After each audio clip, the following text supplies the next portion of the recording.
Devaya. Om Namo Bhagavate Vasudevaya. First thing is, I want to thank you all for being here. And today is an extremely auspicious day. It is the disappearance day of Bhaktivinod Thakur. So we have a Bhagavatam verse we'll talk about, and we'll tie that verse into the life of Bhaktivinod Thakur. And it's hard to estimate the importance of Bhaktivinod Thakur in our line. So we'll try to give a little history, give a little context, and why is he so important. And personally, for me, there is, oops, I said disappearance. Somebody correct me, appearance day. Thank you for that. As we say in our philosophy, there's not much difference between them, but there is a dis that separates appearance from disappearance. Bhaktivinod Thakur is really, you might say, the founder of the Hare Krishna movement. If we go into the context of 1800s, he was born approximately I think it was 1838. And he was born September 2nd, 1838. And if we look at the life of the times of Bhaktivinod Thakur, we find that the Vaishnava philosophy had, to some degree, the Lord Chaitanya had lived 400 years prior, and much of the teachings had been lost. Sahajis, those who practiced religious principles for the sake of having orgies, to put it bluntly, had infiltrated the Vaishnava culture. Meanwhile, you have the British had taken over India. Anybody know what year the British took over India? Anybody that can tell me? When did the British take over India? And how did that happen? Bhaktivinod Thakur was a witness to all this, but he avoided the politics. He didn't want politics. He wanted to know the meaning of life. Can somebody tell me what year? Anybody raise their hand or put in the chat? 1858. I looked that up. Yeah, very good. Now, here's how this happened. And I know this very intimately because I was working with a law professor at the University of Florida on a project for a client of mine. And I'd hired this professor to help me. And we became friends, and we would meet every week. And I said to him, Professor, I will miss our Monday morning meetings for 3 weeks. I'm going to India. And he turns to me and says, can I go with you? Well, he was 10 years older than me, an Englishman. I mean, I can't imagine why he would want to go to India. Turns out his great, great, great uncle won India for the British Crown. And I'll briefly tell the story of what happened. And the professor did go to India with me, and we had a great historical tour. But the British Army changed to the Enfield rifle in the 1850s. And that rifle required that before a soldier could shoot, they had to bite off the end of the bullet and load it in. Just one bullet at a time, more like musket type rifles. And the East India Company ran the East India Company, was a corporation.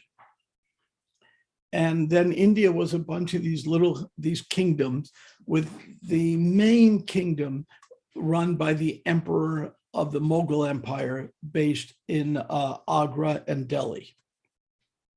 And then a lot of little kingdoms, some Hindu, some Muslim, some whatever. So the army then was really the army of the East India Company.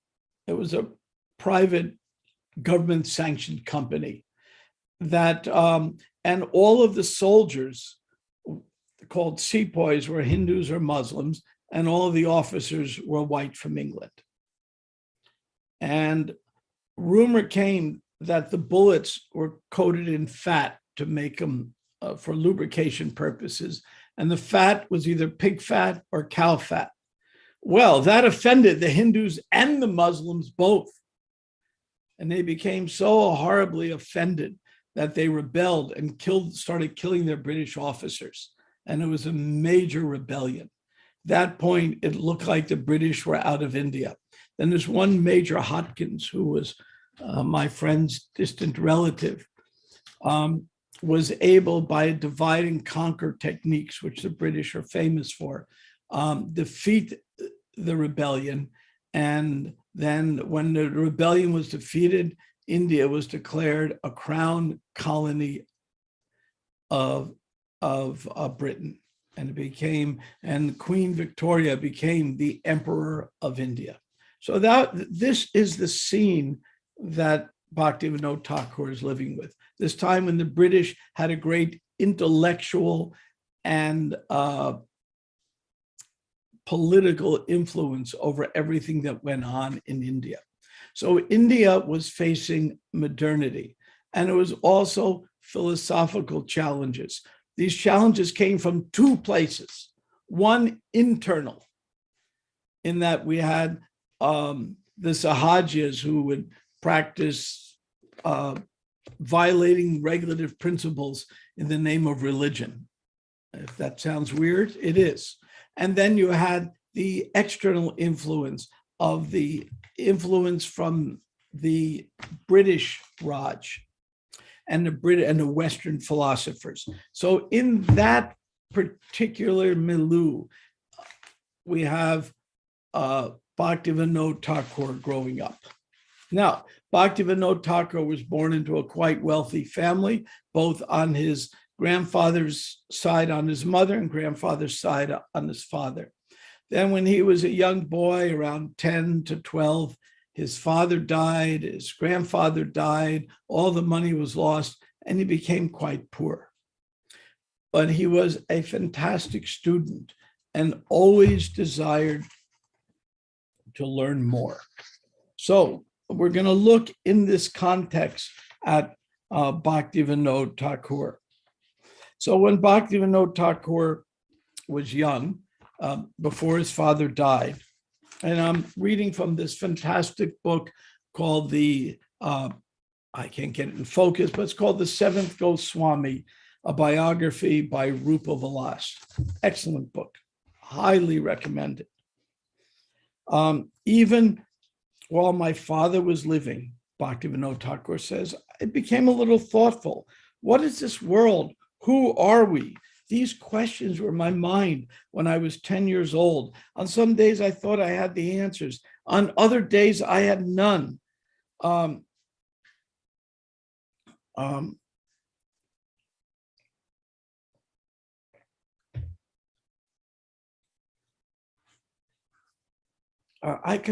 He started reading Ramayana, Mahabharata, the Kali Purana, other Bengali manuscripts.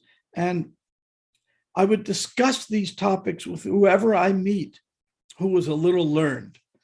And this is very much like, for those who know the story of Maharaj Parikshit, who examined everything around him after emerging from the womb, looking for Krishna. So Bhaktivinod Thakur was a seeker of the first order.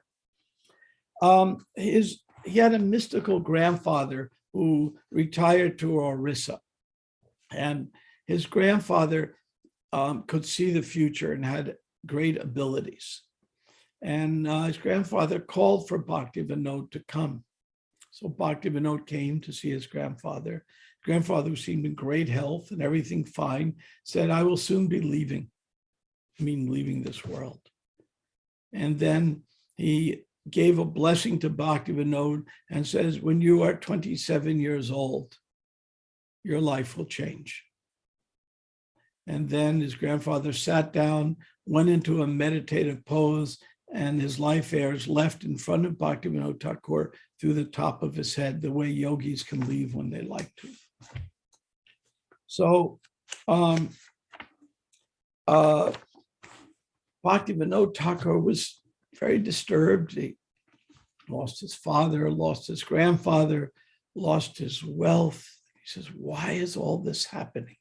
And he went through great illnesses. Most of his life, he would be healthy and then get these terrible fevers and sometimes boils. And so he went more and more inner, trying to find out what is the meaning. Meanwhile, he went on with his studies, and he was so smart and so bright that the government would promote him, and he took positions, became the district magistrate, which is the equivalent of a judge. And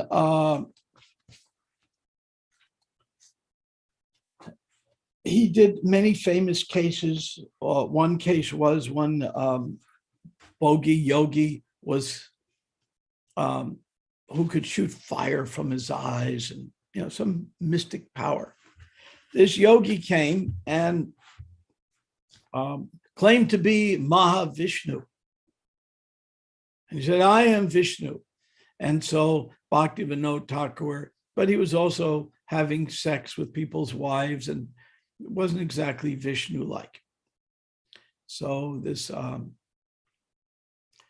Bhaktivinod Thakur came with a squadron of police to arrest him. He said, you cannot arrest me. I have all these powers, and made flames come out of his hair. But Bhaktivinod Thakur arrested him anyway. The yogi was tried. At the trial, Bhaktivinod Thakur, there was curses. The one day the yogi said, go home, there'll be tragedy. And his daughter was almost died, but she lived. And the yogi said, you continue this, more tragedy will happen. And Bhaktivinod Thakur himself got sick, dragged himself to court anyway, and convicted him. And then this so-called Vishnu was sent to jail, and he poisoned himself in jail and died. This was the power of Bhaktivinod Thakur. I have a similar story myself.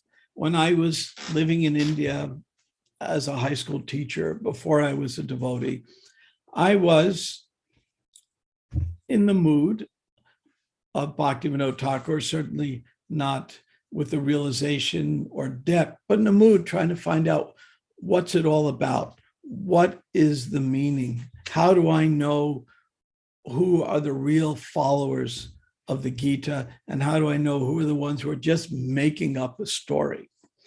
And I was living at that time in Patna. I was assigned there for a while. And Patna is a city in Bihar on the banks of the Ganges. And I heard about this yogi who could do all kinds of mystic things.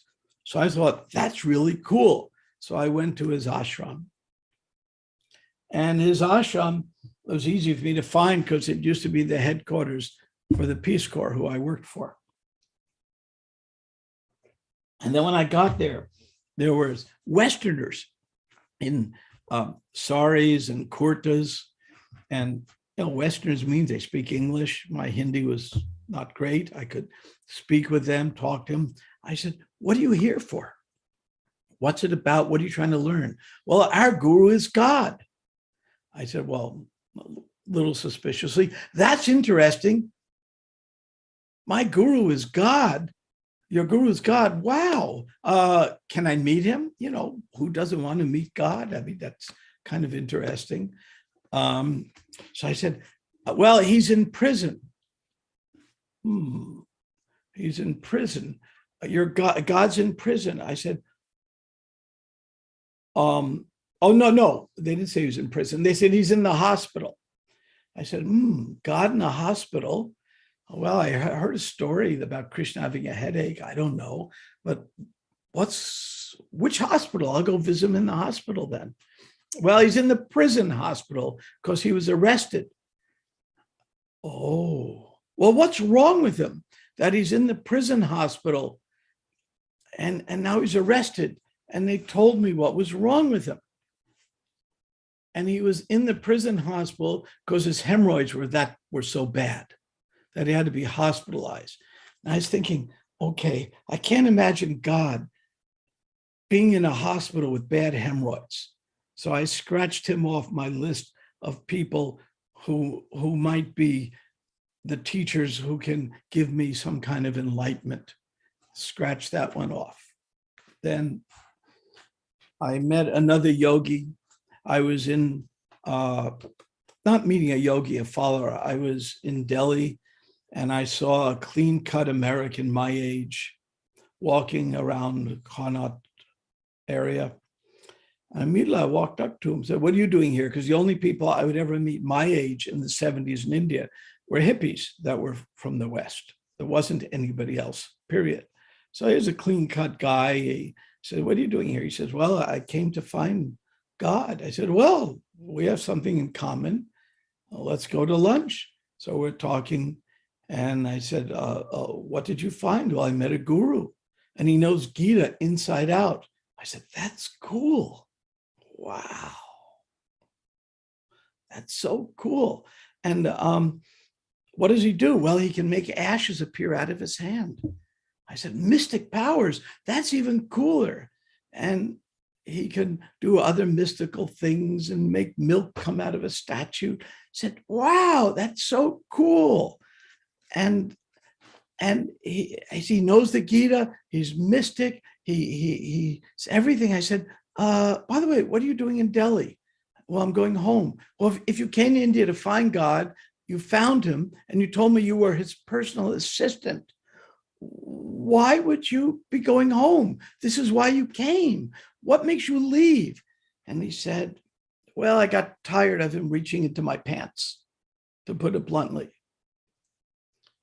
And he was a pervert and he just couldn't take it. So I'm telling these personal stories because this was the same kind of scene that Bhaktivinod Thakur found, that great religious leaders were also weirdos. And the question is, there's a saying at baseball games, how do you tell the player? You need a scorecard to tell the players, oh, number 7, that's Mickey Mantle, I think, or number this is so-and-so.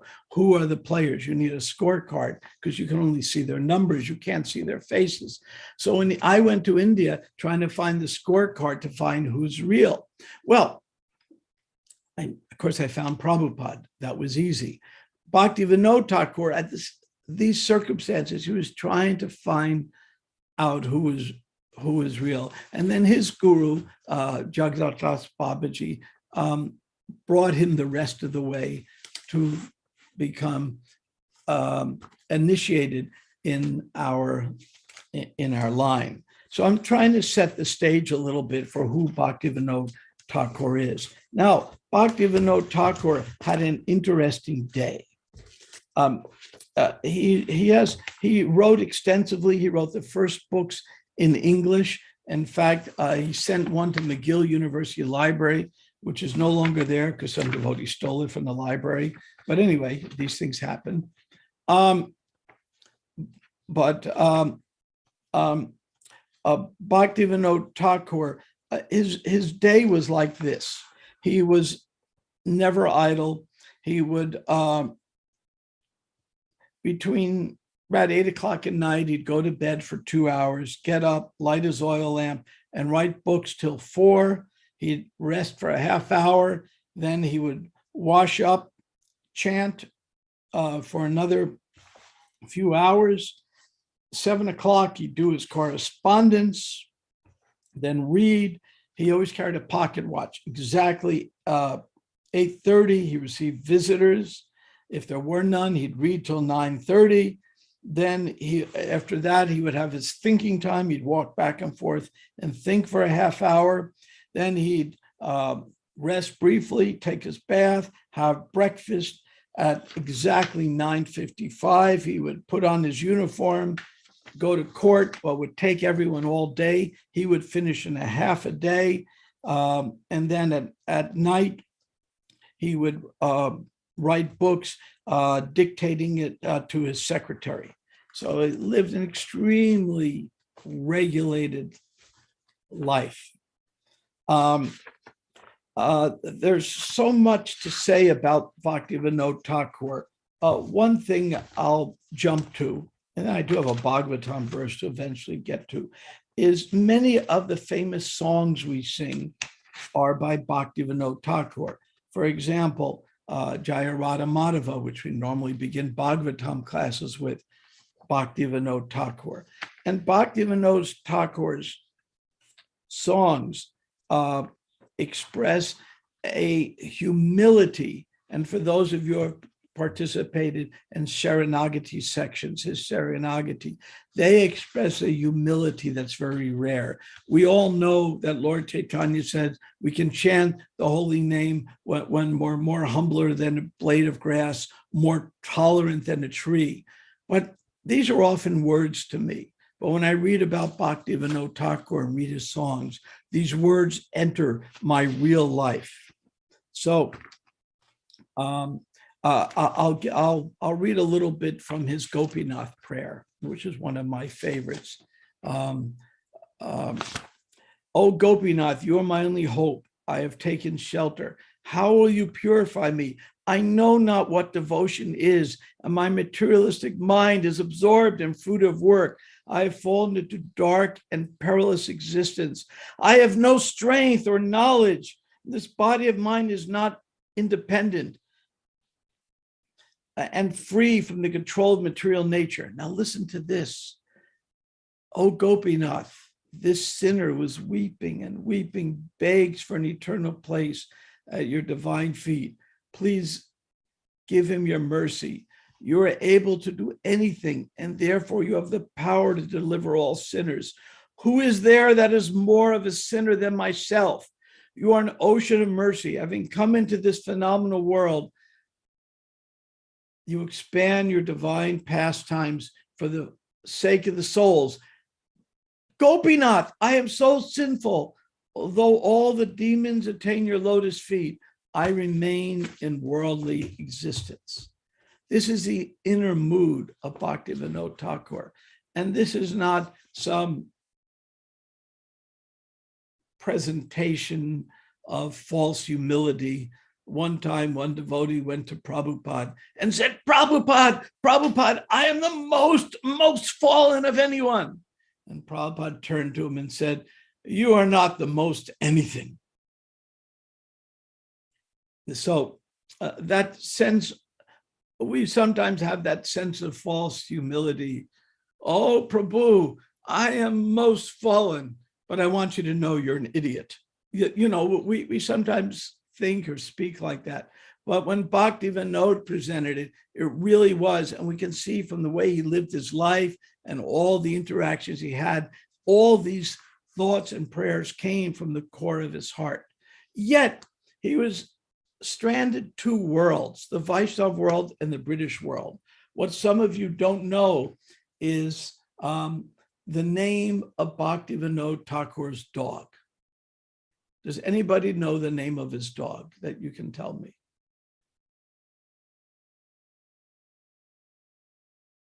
Does anybody know that Bhaktivinod Thakur had a dog?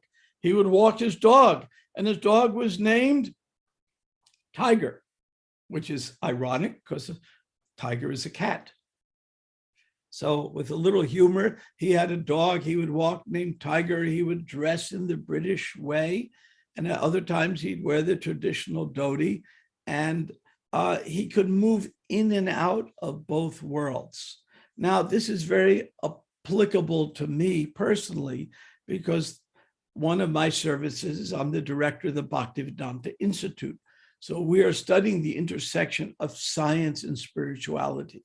So we have to understand, how do we understand this ancient tradition and all these kind of, like the fifth canto, and deciphering all of this, and how do we fit it in with the modernity of the Webb telescope and everything else we're learning in astrophysics, fitting in with the fifth canto. So my personal inspiration of walking this tightrope of modernity and antiquity is Bhaktivinod Thakur, because he was expert at walking that tightrope and understanding the great value, as Prabhupada did.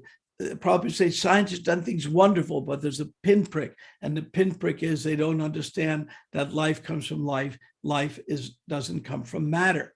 So in a similar way, Bhaktivinod Thakur grabbed the modernity, like Bhakti Siddhanta, his son, would drive in a motor car, which sannyasis would never do. If it got him to more preaching engagements, that's what I'm going to do. So Bhaktivinod Thakur was not stuck with traditions for the sake of tradition, yet he picked up the essence of the tradition. In other words, he walked that tightrope by taking the essence of the tradition and applying it to modernity. Prabhupada gave us two paradoxical instructions.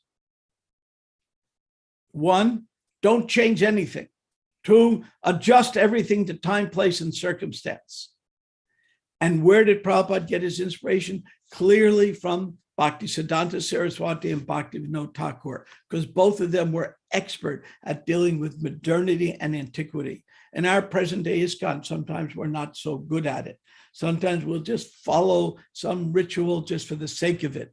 It's like there's this famous story, famous yogi went to take his bath at the bank of the Ganges, and there's steps going into the Ganges, a bathing god, and he had his shoes, and he said, "Oh, my shoes look like everyone else's shoes. What do I do?" He says, "I know what to do. I'll roll up a little mud ball, put it in my shoe. Then when I come back, I'll recognize it." So he goes take his bath, and everyone says, "Look what the sadhu did. He put a mud ball in his shoe." So everyone rolled up and put a mud ball in their shoe. So it's that kind of following that Bhaktivinod Thakur did not approve of. And he recommended we not follow in that kind of mood. Sometimes we just don't understand why we do certain things. It just becomes very ritualistic. And Bhaktivinod Thakur fought against that while picking up the essence of devotion and picking up the essence of service to Krishna. And Bhaktivinod Thakur, many tried to suck him into the politics of fighting the British. And Bhaktivinod Thakur would never get into the politics. He says, "My politics is to spread the holy name of Lord Krishna." And the same thing happened with Prabhupada when he refused to accept his diploma from Scottish Church College. And he was saying that, well, how can we, he told his friend, how can we preach the glories of Lord Chaitanya while we're a captive country? We have to get the British out. And Bhakti Siddhanta Saraswati in the first meeting convinced Prabhupada that that wasn't true, that the real matter was to spread the holy name, and the politics would sort itself out. So that comes from Bhakti Siddhanta Saraswati and Bhaktivinod Thakur. Many more things to be said about Bhaktivinod, and in a short class, that's almost impossible to do. So I want to jump ahead to one thing, and then we'll read a Bhagavatam verse and then answer questions, because if I don't do that, they won't invite me back and I'll be in trouble. You know how all these things can happen. 1896 was a very interesting year in Bhaktivinod Thakur's life. It was a year Prabhupada was born. And it was also the year that Bhaktivinod Thakur sent the teachings of Lord Chaitanya, a book, and he sent it to McGill University. And he had correspondence with Emerson and other famous transcendentalists of the day. Bhaktivinod Thakur did start spreading the sublime message of Lord Chaitanya to the Western world. He also, Bhaktivinod Thakur, had predicted that Westerners would embrace the teachings of Lord Chaitanya. And in an article he published in 1885, he not only predicted it, but in the mood of Advaita Acharya, praying for Lord Chaitanya, prayed that someone would come who would emancipate all living beings throughout the universe and preach the eternal religion. And he said, soon someone will come who will actually, oh, for that day when the fortunate English, French, Russian, German, and Australian people will take up banners, madungas, kartals, and raise kirtan throughout the towns and streets. When will that day come? Oh, for that day when the fair-skinned men from their side will raise up the chanting of Jai Sachinanda, and join with the Bengali devotees. So Lord Chaitanya, so Bhaktivinod Thakur was praying for that day and predicting the coming of Prabhupada. So that's a little tiny piece of the glories of Bhaktivinod Thakur. Now, if I don't, I'll have to read a verse so I don't get in trouble, but that verse is very relevant for Bhaktivinod Thakur. So 749, my gosh. Okay. Hanyate pasavo yatra nidayer ajita mabi manyana bir iman deham ajir mirtu nasvaram. This is from the deliverance of the Arjuna trees, and we're in 10:10. 9, 10, 10, 9. 9. I got the right verse. Unable to control their senses, rascals who are falsely proud of their riches, their birth in aristocratic families, are so cruel that to maintain their perishable bodies, which they think will never grow old or die, they kill poor animals without mercy. Sometimes they kill animals merely to enjoy an excursion, just like people go hunting in Africa and they'll kill some tigers and lions, and not even for sustenance. They'll kill them just to get their head and mount it with a taxidermist and put on the wall of their house. And it's horrifying to see such things. So Bhaktivinod Thakur was one who knew how to control his senses. Though at that time, when he was at one point in his seeking, he was studying the Christians and Jesus, and he really took a great liking to Jesus Christ's teachings, because Jesus Christ's teachings has a lot of bhakti, love in it. And he said, I like this. The Unitarians were his teachers in Calcutta, and they talked about the universality of religion and how Jesus was teaching love of God. And that part really inspired Bhaktivinod Thakur, though he wasn't vegetarian. He had, I don't think he ever ate like cow or anything like that, but it was typical for Bengalis to not be strict vegetarians then. And he wasn't. And later he realized this isn't right. And he, just before getting initiated, became vegetarian himself. And I tell the story because we think, because this, most of us in the West, very few of us were brought up, at least the first generation of devotees, none of us were vegetarian. And then we came to Prabhupada and we all became. So the idea was, sometimes I meet some people, especially who are very proud of being vegetarian. And Prabhupada, when I said to Prabhupada, and I met him, I said, oh, Prabhupada, I've become vegetarian. Prabhupada said to me, because I was a little proud, oh, I'm vegetarian. And I was speaking from pride, and Prabhupada said to me, so what? So is a pigeon and the monkey. And the monkey's a rascal causing a lot of trouble. So he put down my pride immediately. So we're proud, we're vegetarian. So Bhaktivinod Thakur didn't even grow up vegetarian. Or he might have been born vegetarian. I don't know that detail, but then mixing with the British, he dropped it and then realized that that was a mistake and resumed his vegetarian. So the point I'm trying to make is we judge somebody not by were they born in this particular family? Were they brought up this way? We judge someone by where are they at today? Do they actually have devotion and love? And do they show the symptoms of a devotee? So with that, I will stop here as I've been instructed to do and answer any questions you might have. Are there any questions, comments on Bhaktivinod Thakur, or questions on the verse? So I didn't give the Bhagavatam much attention. Thank you, Brahmatirtha Prabhu. Beautiful class, very inspirational. Temple room, do we have questions? If not, we'll ask online audience. They're deciding. While they're deciding, I'm going to ask my question. Did Bhaktivinod Thakur face any opposition from the Vaishnavas of his time for being overly open-minded and playing with Christian concepts? Well, he got in a lot of trouble, certainly with the Hindus of the time. There was a Hindu group, I think called the Brahmos, that kind of rejected Shastra and tried to embrace modernity. And as I said, it's a tightrope between modernity and tradition. And they fell off the tightrope on the side of modernity and rejected things. And so Bhaktivinod Thakur would philosophically defeat them.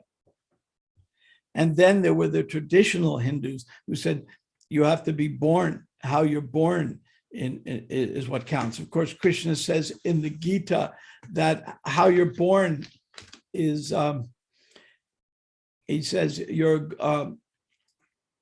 what determines your status is not your janma. He never says birth. It's your guna and karma, how you behave, and how you act. And so Bhaktivinod Thakur had opposition from many sides, from the traditional Hindus, from the overly modern Hindus. And then he also had to keep peace between Hindus and Muslims. In one town he went to, the Muslims allegedly were killing cows. One Brahmin went away on a pilgrimage, he came back, his cow was gone. And he had heard that the Muslims had killed the cow. And so then there were Hindu-Muslim riots. This is maybe, guessing around 1880s, 1870s, or Hindu-Muslim riots. So he had to go and make peace between the Hindus and the Muslims. So everyone kind of mad at him, but he was so expert at making peace that he was able to settle these matters. The British did not want him ever to leave his service as a magistrate because he was the best there was. Completely honest, uncorruptible, and he could quickly make just decisions. But he retired in his 50s because he wanted to dedicate himself to the mission of Lord Chaitanya. And when he retired, even though he was a big magistrate, by then somewhat wealthy and very, very important, he retired and he started going door to door in Calcutta, begging alms to build a temple at the newly discovered birthplace of Lord Chaitanya, because he discovered the birthplace of Lord Chaitanya, the yoga pit in Mayapur. Traditionally, people had thought that Navadvip was the birthplace of Lord Chaitanya. But when he studied, he realized the town of Navadvip only was 100 years old. And he talked to ancient people in the town, and they confirmed all of this. Then he did archaeological work, found ancient maps and old manuscripts. And looking out over his balcony in Navadvip, he saw some kind of mystical mansion appear in his vision, the sky in a certain direction. And he went to that place, and there was even though it was Muslim land, everyone revered this as a holy mound. And on it, they were growing unlimited tulsis. And then he brought Jagannath Das Babaji there, who was 120 years old, and he had to be carried in a basket.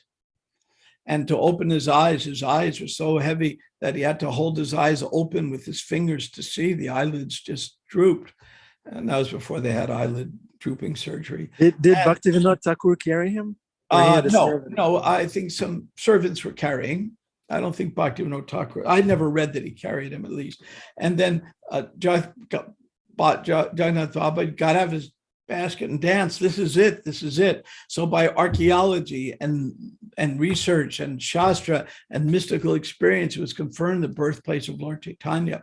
So then Bhaktivinod Thakur retired and he started going door to door asking for money. And here it is, a big Hindu gentleman begging like they call it a fakir, Fakir, means a poor beggar.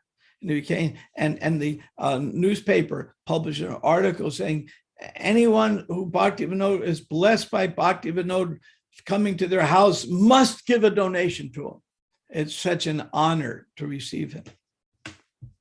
So thank you. Very, very satisfying answer, Brahmatirtha. Yeah. Thank you very much. Temple room is burning. Yeah. Adi, yes. Hi, Krishna. Can you hear me okay? Yes, and I see you well. Your smiling face makes me happy. You always know that. Prabhupada's grace.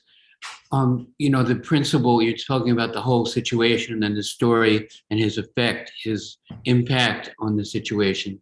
The principle we understand is that Krishna is so wonderful that no matter how dark things are, no matter how misdirected a civilization might be, that if we're sincere, Krishna will send someone to help us, to guide us, and to redirect society. The Bhagavatam says that, these literatures are meant to bring about a revolution in the impious lives of this world's misdirected civilization. So we may not always have the confidence, when things look dark, that Krishna knows what's happening. And who was just saying? Somebody was just saying yesterday, if it's a very dark night, then the beautiful moon is even more prominent. The light of the moon is like, by the contrast against the dark background, we appreciate it more. So Srila Bhaktivinoda Thakur is a great light in the darkness of the time when religion was, compromised and people were confused. And I think Bhima has a comment there. I see him there with his cowboy hat. Bhakti Devi has a Bhima Prabhu, yeah. Let somebody who put their hand up go. I just want to listen. Bhakti Devi, that was you. We saw your hand. Didn't Bhaktivinod Thakur also have 10 children? Yes, including, of course, Bhakti Siddhanta Saraswati, who had no children. And I contemplated that because Bhaktivinod Thakur had many children, and Bhakti Siddhanta said, if my children could be Krishna conscious, I'd have many, but he didn't have any. My own feeling on that is he did not want, in India, there's such an attraction to the seminal progression. The king has a son who becomes king, and the sadhu has a son. And you find in the Goswamis of Vrindavan who run the temples, they're not really swamis, but they're descendants of Goswamis. They use the last name Goswami, but it's all by succession. And I think Bhakti Siddhanta understood the danger of that. And so he didn't he didn't have children, even though he could have, and maybe one of his children would have been a successor. But the main thing is it's by qualifications. Now, obviously, if my father's a doctor, there's a better chance of me becoming a doctor if not. But if my father's a neurosurgeon, I'm still not going to operate on Henry's brain based on my own, because my father's a neurosurgeon. So yes, Bhaktivinoda Thakur had 10 children. And one of them, he said, was a ray of Vishnu, which was Bhaktisiddhanta Saraswati. Another question from the temple room. I see a hand up.